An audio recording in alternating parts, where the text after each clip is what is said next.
What's happening, folks? Back with another reaction, back with some more Peter Gabriel and more from the 2 or Scratch album. Thank you again to Phil.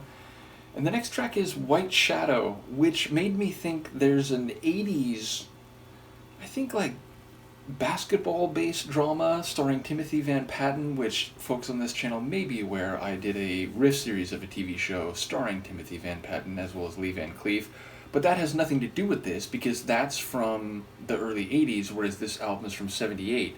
If there is a specific, like, proper name reference at play here that is from the 70s or maybe earlier, I'm not familiar with it, so just thinking about the phrase itself, it's a bit of a, not oxymoron, but it's a bit of a counterintuitive idea because in the world that we inhabit as humans and our eyes working the way they do, we see shadows more or less as darkness, as the absence of light, as black colored, because white light is blocked by some physical object and thus a shadow is cast behind it with the absence of light. It's the opposite of white. So yeah, I don't quite know what to make of it if it's not a proper name reference either, so I'll see what I can catch on the first listen. This is Peter Gabriel. The track is White Shadow, and it's from his 1978 2 or Scratch album.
Trying to read the flight of birds. No one flew, getting no one was.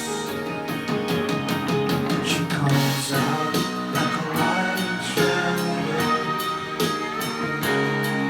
She comes out like a white shadow. Each one drawn to empty spaces. Outsiders follow the line pieces. It's hard to tell black from white when you wake up in the middle of the night. Way down by the absence of sound, broken down with the cry of a hound. Looking for movement within the haze.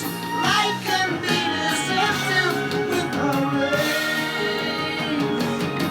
And she comes out like a white shadow. She comes out like a white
Wow, what an incredible tune. And I admit, as we come now to the end in this outro, I was so mesmerized by the sonics that I actually forgot a lot of what I heard lyrically. We definitely heard the title phrase as well as the difficulty in telling the difference between white and black, and it was something like when you come out or something like that. Like I don't know if it was in the morning, but there was a suggestion that it's like about perception and your sensory data, integrating with your brain. Like so maybe there's a distinction between what is and the perception of what is in your brain, like a Kantian, like noumena versus phenomena, which is going down like too complicated a road. But yeah, it felt like there's maybe something about perception as it relates to the actual stimuli out in the world, like visually or physically.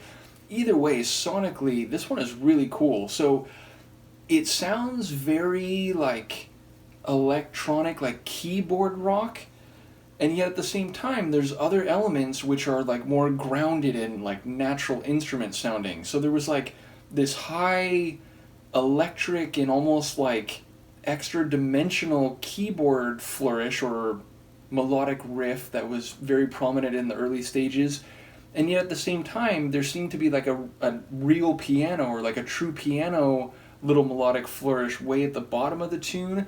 There's definitely this kind of big strumming bass, this like pulsing bass that's going through the tune for a lot of it, but also some really dynamic guitar work, which was like a bit like rock guitar solo, but meets like space rock. I don't know if it was like an effect on it or a pedal or something, but it had this like, it was like trans-dimensional in the way the guitar was sounding. His vocals had a bit of this effect or echo on them.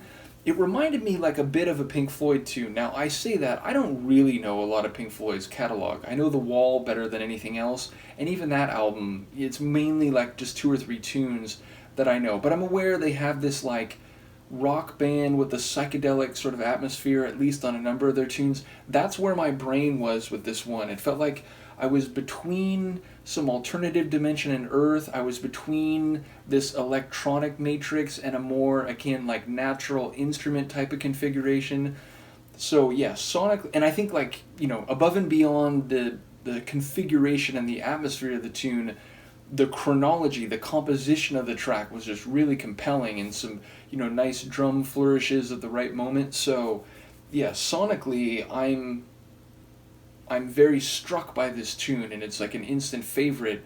Lyrically, I don't quite know. Again, there were like a couple other lines that I did hear, and as I often do when I'm doing these reactions, and I hear something in the moment, and in the early days I try to like talk during the track, but it wasn't really the best system, and in some cases you can barely hear what I'm saying. So now I try to wait till the end and maybe just use gestures to indicate what my brain is thinking in real time. But then when I get to the end of the track, I don't always remember the lines that I caught. And that is the case here, though I'm blaming it, quote unquote, on the really compelling and esoteric meets grounded sonics of the tune. So yeah, I will of course look forward to hearing what people have to say, and I will give this re-listens, which again, I mentioned this in a lot of deep dives, but sometimes I go a while without mentioning it. When I do these reactions, I do them in this like, natural environment, like open room setting, but I do go back and re-listen to almost every reaction song or song that I react to in headphones, like in a more immersive setting. So I'll look forward to that for this one. I look forward to people's comments, and ultimately this one is really compelling in a way that, blends some different sonic stylings together seamlessly. So yeah, a really cool one from Peter. Let me know what you think, and I will see you for the next one. Peace.